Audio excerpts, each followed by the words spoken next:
ஷெக்கீனா ஊழியங்கள் வழங்கும் ஷெக்கீனா நேரம். ஷெக்கீனா என்ற வார்த்தையின் அர்த்தம் காணப்படக்கூடிய நிலையில் வெளிப்படுத்தப்பட்ட தேவனுடைய சமூகம் என்பதாகும். இன்றைய சூழலில் தேவனுக்கு பயந்து அவருடைய வார்த்தைகளுக்கு கீழ்ப்படிந்து சாட்சியுள்ள வாழ்க்கை வாழ்கிறவர்களின் மூலமாக மற்றவர்கள் காணக்கூடிய நிலையில் ஆண்டவர் வெளிப்படுகிறார். உங்களுடைய வாழ்க்கையின் மூலமாக மற்றவர்கள் காணக்கூடிய நிலையில் தேவன் வெளிப்படுத்தப்பட வேண்டும் என்கிற நோக்கத்தோடு தேவன் விரும்புகிற வாழ்வு வாழ உங்களுக்கு கற்றுக் கொடுக்கவே ஷெக்கீனா நேரம்.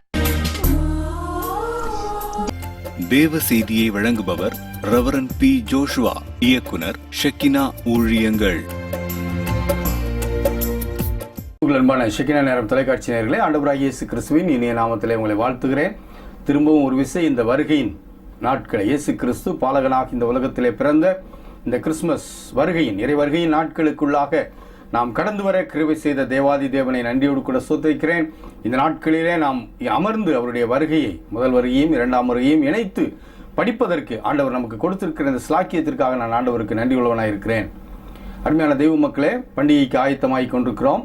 இயேசு கிறிஸ்துவின் வருகையை, முதல் வருகையை நினைவு கூறுகிற இந்த நாட்கள் கோலாகலமான நாட்கள், மகிழ்ச்சியான நாட்கள், நிறைவான நாட்கள், வீடுகள் அலங்காரம் பண்ணப்பட்டு ஜொலித்து கொண்டிருக்கிற ஒரு நாட்கள். இந்த ஜொலிப்பின் சமயத்தில், இந்த மகிழ்ச்சியின் சமயத்தில் பலவிதமான நிகழ்வுகளுக்குள்ளாக நீங்கள் கடந்து போய் கொண்டிருக்கிறீர்கள். ஒருவேளை கிறிஸ்துமஸ் பாடல்களை பாடி செல்கிற கிறிஸ்துமஸ் கீத பவனிகளிலே நீங்கள் கலந்திருக்கலாம்.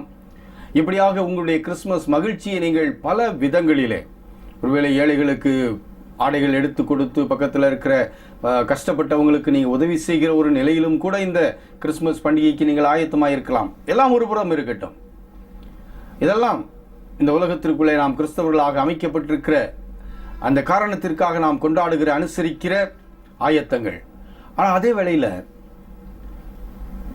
நம்முடைய உள்ளான கிறிஸ்தவ வாழ்க்கையில் நாம் எப்படிப்பட்ட ஆயத்தமான நிலையில இருக்கிறோம் என்ற கேள்வியையும் நாம் கேட்டு பார்க்க வேண்டும். அந்த கேள்வியை கேட்பதற்காக உதவியாகத்தான் இப்போ நம்முடைய இந்த ஷெக்கீனா நேரம் நிகழ்ச்சிகளிலே இறைவனுடைய வருகையை நாம் படித்து கொண்டிருக்கிறோம்.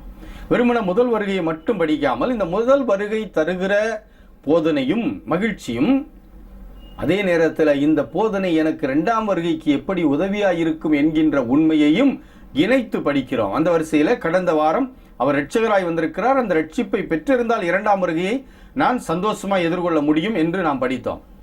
இன்றைக்கு இயேசு பாலகன் இந்த உலகத்தில் அவதரித்த சமயத்தில், அல்லது அவதரித்ததின் அடுத்த மகிழ்ச்சி எனக்கு என்ன என்பதை குறித்து பார்த்துவிட்டு, அது என்னை இரண்டாம் வருகைக்கு எப்படி ஆயத்தமாக்குகிறது என்ற உண்மையும் இணைத்து படிக்க போகிறோம். மத்தேயு நற்செய்தி நூல் 1வது அதிகாரத்தில் உள்ள ஒரு வசனத்தை நான் உங்களுக்கு வாசிக்க விரும்புகிறேன். 1வது அதிகாரத்தின் 23வது வசனம். இது பழைய ஏற்பாட்டில் தீர்க்கனால் உரைக்கப்பட்டது. இங்கே சொல்லப்படுகிறது, இதோ ஒரு கன்னிகை கர்ப்பவதியாகி ஒரு குமாரனை பெறுவாள், அவருக்கு இம்மானுவேல் என்று பெயரிடுவார்கள் என்று சொன்னான். இம்மானுவேல் என்பதற்கு என்ன அர்த்தம் தெரியுமா? தேவன் நம்மோடு இருக்கிறார் என்று அர்த்தமாம். இயேசு பாலகன் கன்னிகையை கர்ப்பவதியாகி ஒரு குமாரனை பெறுவாள். அந்த பிள்ளைக்கு, அந்த குமாரனுக்கு என்ன பேர் வைப்பாங்களாம்? இம்மானுவேல். இம்மானுவேல் என்பதற்கு பொருள் என்ன? தேவன் நம்மோடு இருக்கிறார்.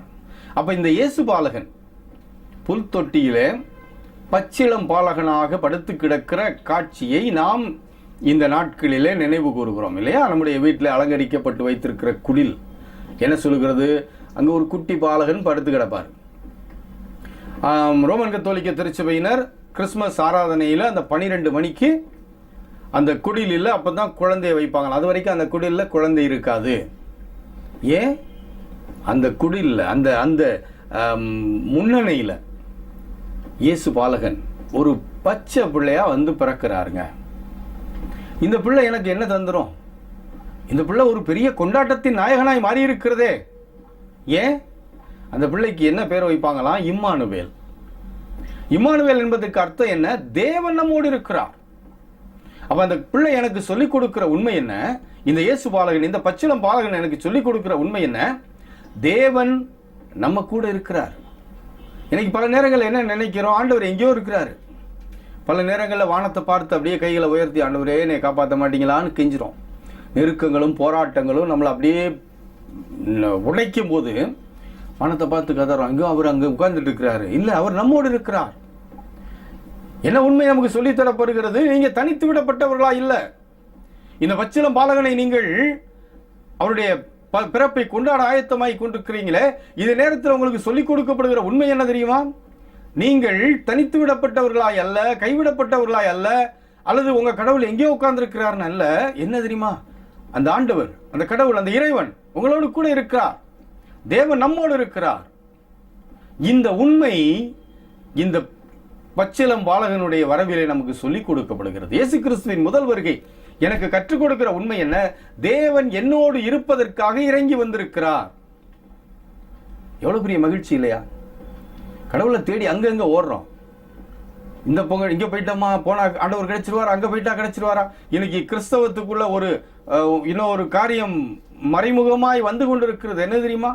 வாழ்க்கையில ஒரு முறையாவது நாம் புனித பயணம் போய் இயேசு கிறிஸ்து பிறந்த இடத்தையும், வளர்ந்த இடத்தையும், பாடுபட்ட இடத்தையும், மரித்த இடத்தையும், உயிரோடு கூட எழுந்த இடத்தையும் பார்த்து விட்டால் எனக்கு புண்ணியம் கிடைச்சிருங்கிற மாதிரி ஒரு தவறான போதனை இன்றைக்கு இளையோட ஆரம்பிச்சிருச்சு. வாழ்க்கையில ஒரு முறையாவது நாம் போய் பார்த்துடணும். நல்லது, பாருங்க, நான் பார்க்க வேண்டாம்னு சொல்லலை. அதை ஒரு சுற்றுலாவாய் நீங்கள் போய் பாருங்கள். ஆனால் அதே நேரத்தில் ஒரு தடவையாவது நாம் போயிடணும்னு கடனை வாங்கி போய் பரிதாபத்துக்குரிய நிலைக்கு போயிடாதீங்க. இன்னைக்கு அப்படியும் போய் கொண்டிருக்கிறதையும் நான் கேள்விப்பட்டு கொண்டிருக்கிறேன்.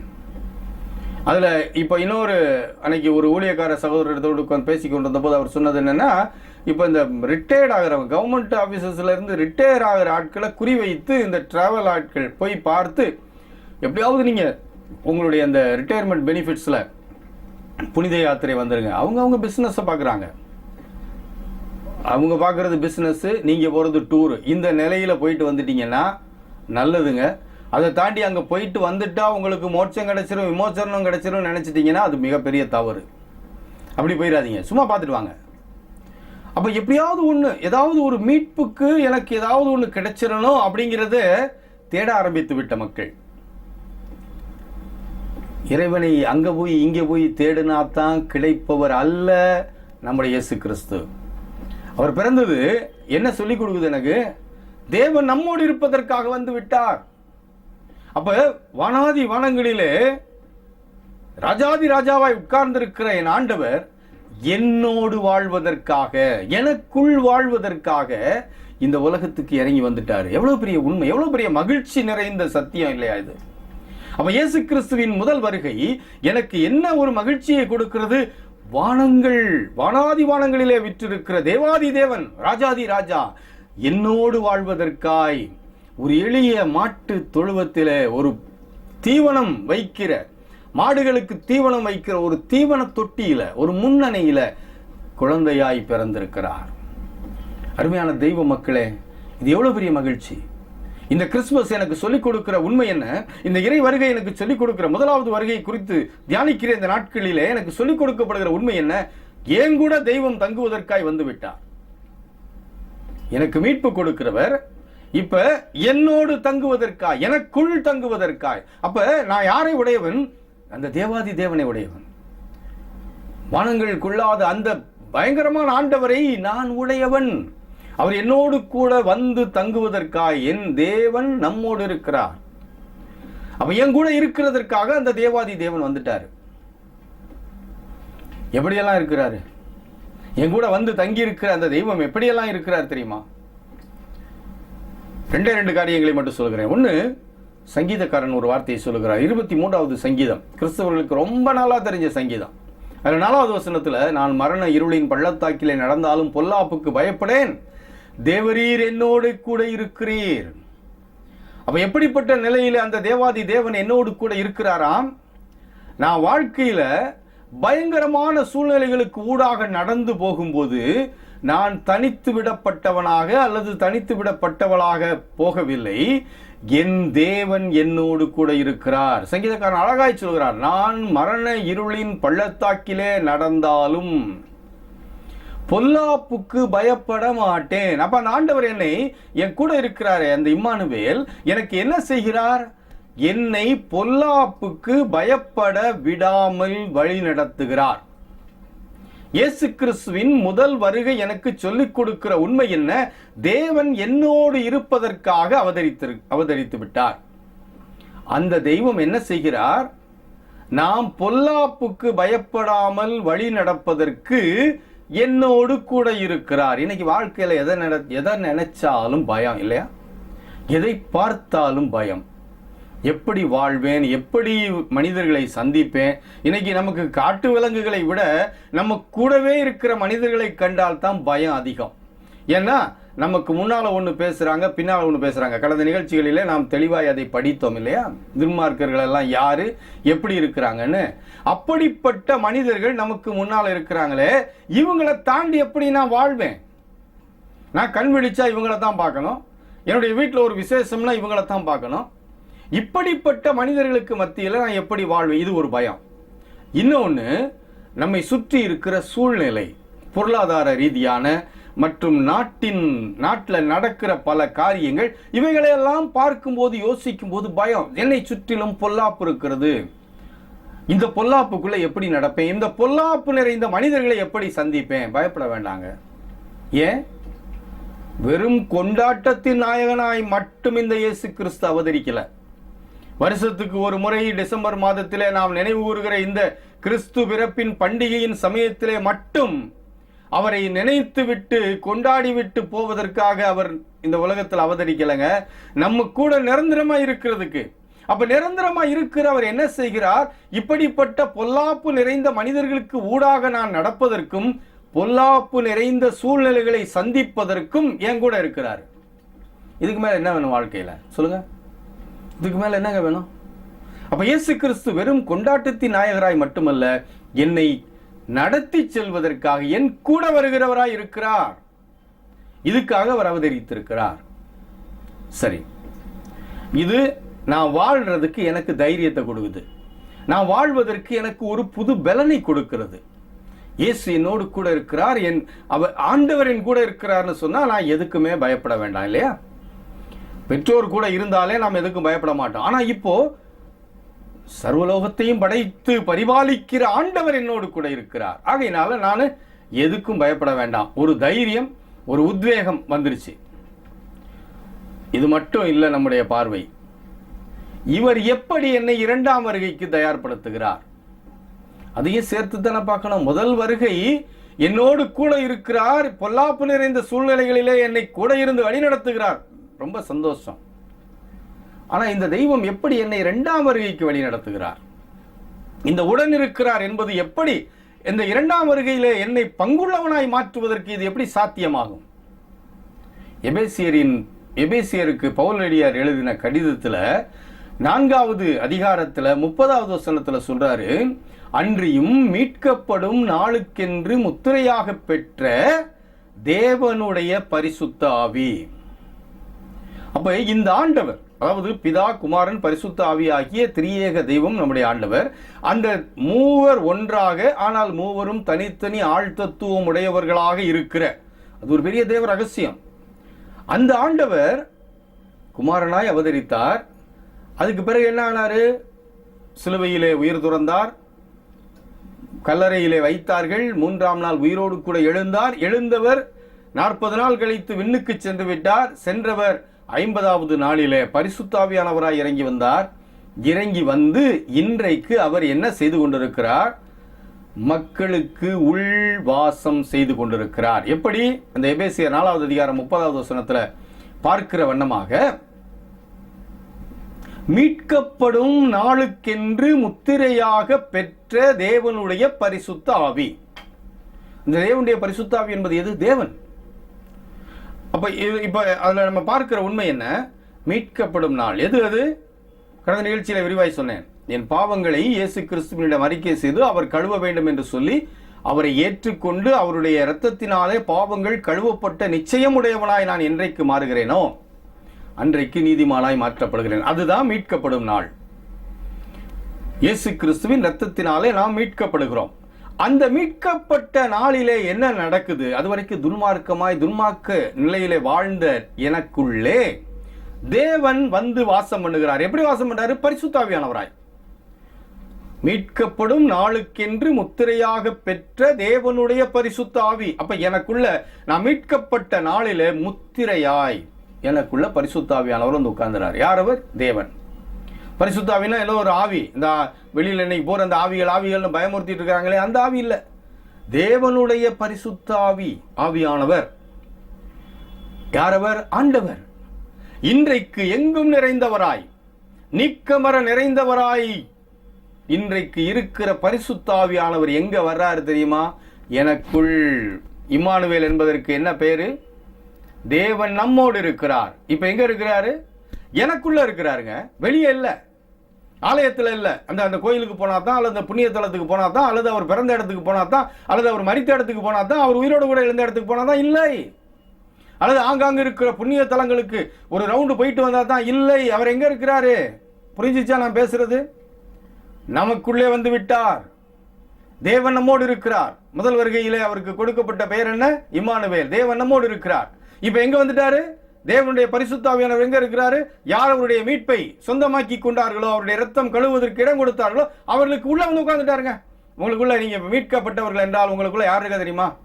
தேவன் இருக்கிறார், பரிசுத்த ஆவியானவர் இருக்கிறார். அந்த இயேசு கிறிஸ்து திரித்துவத்திலே ஒன்றான தெய்வம் உள்ளே இருக்கிறார். இப்ப புரிஞ்சிருச்சா தேவன் நம்மோடு இருக்கிறார் என்பதுக்கு அர்த்தம்? ஐயா, உன் பக்கத்தில் நின்றுட்டு உன்னை வேடிக்கை பார்க்கிறவர் கிடையாது. உன்னை பக்கத்தில் நின்று உன் கையை பிடிச்சி கூட்டிட்டு போறவர் கிடையாது. உன்னை பக்கத்தில் இருந்துகிட்டு நீ அப்படி வா இப்படி வான்னு உனக்கு டைரக்ஷன் கொடுத்துட்டு போறவர் கிடையாதுங்க. உங்களுக்கு உள்ளே இருக்கிறார், முத்திரையாய். உங்களை அவரை பிடிக்க முடியாது, உங்களை அவரை பிரிக்க முடியாது. உங்க இருதயத்துல முத்திரையாய் வந்து உட்கார்ந்துட்டாரு. அப்ப இப்ப அந்த ஆண்டவர் எங்க உட்கார்ந்து இருக்கிறாரு? தேவன் நம்மோடு இருக்கிறார். எங்க இருக்கிறாரு? உங்களுக்குள்ள இருக்கிறாரு. எதுக்காக அவர் பிறந்தாரு? உங்களுக்குள்ள வாசம் பண்ணுவதற்காக. அவர் அப்படி பிறந்ததுனால, அந்த பிறப்பு தருகிற மீட்பினால, அந்த மீட்பை நீங்கள் சொந்தமாக்கி கொள்ளும் போது இம்மானுவேலாய் உங்களுக்குள்ள வந்துட்டாரு. புரிஞ்சிச்சா? இப்ப இம்மானுவேல் எங்க இருக்கிறாரு? மரண இருளின் பள்ளத்தாக்கிலே நடந்தால் வல்லாப்புக்கு பயப்படேன், தேவரீர் என்னோடு கூட இருக்கிறீர் என்ற நிலையிலே மட்டுமல்ல, அது ஒரு நிலை. அதே நேரத்தில் இன்னொரு பக்கம் உங்களுக்கு உள்ளே வந்து உட்கார்ந்து விட்டாரே. சரி, உள்ள வந்து உட்கார்ந்து இருக்கிற ஒரு வருகைக்கு எப்படி உங்களை ஆயத்தப்படுத்துறாரு? இவருடைய வேலை என்ன? இந்த பரிசுத்த ஆவியானவருடைய வேலை என்ன என்பதை குறித்து யோவான் எழுதிய நற்செய்தி நூலிலே இயேசு கிறிஸ்து சொல்லுகிறார்.